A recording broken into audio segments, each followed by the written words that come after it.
Welcome to Auction Central News. I'm Tim Luke with the stories making headlines this week. Our first story is out of Texas, where an American hand-carved cigar store Indian set a world record auction price of $203,150 on May 22nd as the top lot in Heritage Auction Gallery's sale. The carving was consigned by 78-year-old Nancy Wisnowski of Washington, D.C., whose husband was an Americana collector and passed away in 1989. Tom Slater, director of Heritage Americana Auctions, commented, "The overall originality was definitely key to the bidder enthusiasm." Now, in my experience, most cigar store Indians have been restored or repainted. This example, with its seemingly untouched original patina, clearly appealed tremendously to serious collectors. On to Cincinnati, Ohio, where Cowan's held an inaugural American Scene auction May 22nd, with regional favorites such as a Kentucky racetrack painting and a pottery pig flask, all performed exceptionally well after heated bidding from local collectors. The highest selling lot in the auction was the racetrack painting, which brought $27,025 against a modest $3,000 to $5,000 estimate. Attributed to the 19th century Cincinnati artist Charles W. Waite, the painting was likely given to a local riverfront bar in exchange for a debt. Now, the pig flask, estimated at $6,000 to $8,000, was a rare Anna pottery pig flask, which sold for $20,562, nearly tripling its estimate. The arrival of summer also ushers in the biannual Fiesta tent sale in Newell, West Virginia, where thousands of collectors, dealers, and lovers of Fiesta gather for bargains. I had an opportunity to visit the Homer Laughlin China factory during this event and get some tips from collectors. Let's take a look. We're just about ready to go in, and we've got our socks. Show your socks. Now, Sue, tell us, what are we going to do with these? You are going to insert your hand into a clean sock and prepare to wipe dusty plates, searching diligently for flaws in the Fiesta ware. So we want to make sure that the things that we're looking at don't have huge cracks or chips. Exactly.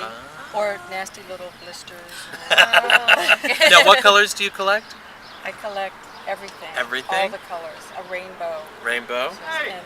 And what are you looking for? I'm very interested in the new color lemongrass. Oh, and chocolate. New color. Lemongrass and chocolate. I collect them all too. All of them? So, okay, so we're on our way in. So here we are. This is why we needed the sock, because you need to wipe down the plate or the piece that you're looking for to make sure that it doesn't have any damage. Take a look at it. You can see everybody is going crazy here, having a great time at the Fiesta tent sale. More than a decade after her death, Diana's fashions continue to perform at auction. According to the London Associated Press, a racy black gown worn by Lady Diana Spencer on one of her first official engagements has been purchased by a Chilean fashion museum for nearly £200,000, more than $275,000, several times the original estimate. Museo de la Moda purchased the black strapless silk taffeta dress, which caused a minor scandal when Diana was pictured stepping out of the limousine at a London charity event in 1981. While some thought the dress was too daring for the 19-year-old royal to be, it helped turn Diana into an overnight fashion icon, and her dresses are still auction gold. From gold to fingers, and not just James Bond. According to the Associated Press out of Florence, Italy, 2 of Galileo's fingers, removed from his corpse by admirers in the 18th century, have gone on display in the museum named after the astronomer. Last year, the museum director announced that the thumb and middle finger of Galileo's right hand had turned up at an auction and were recognized as being the fingers of the scientist who died in 1642. Now, the digits are on display in a slender glass case along with his tooth. A third finger was already in the museum. Now, you may be wondering, when and why were they removed? Well, according to the museum officials, in 1737, admirers of Galileo removed the 3 fingers and tooth from his body as it was being moved from a storage place to his final resting place in the Basilica in Florence. The tooth, thumb, and middle finger were held in a container that were passed from generation to generation in the same family. But in the early 20th century, all traces of the relics have disappeared. The container turned up at auction late last year with detailed historical documents, and the family's own records helped experts to identify the item as Galileo's.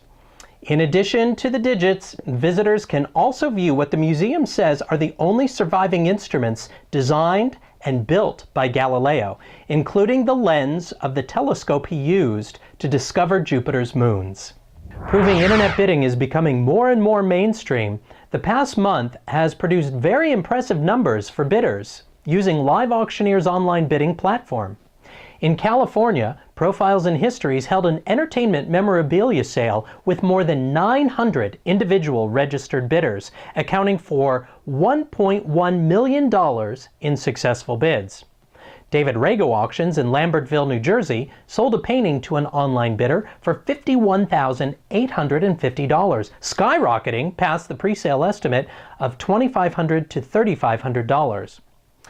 The sale featured 475 internet bidders, indicating more and more bidders prefer the convenience of bidding online. Now next week I'll sit down with David Rago and get his insights into the past year, where the trends are pointing to, and the future of collecting and auctions. Now on to our featured auctions.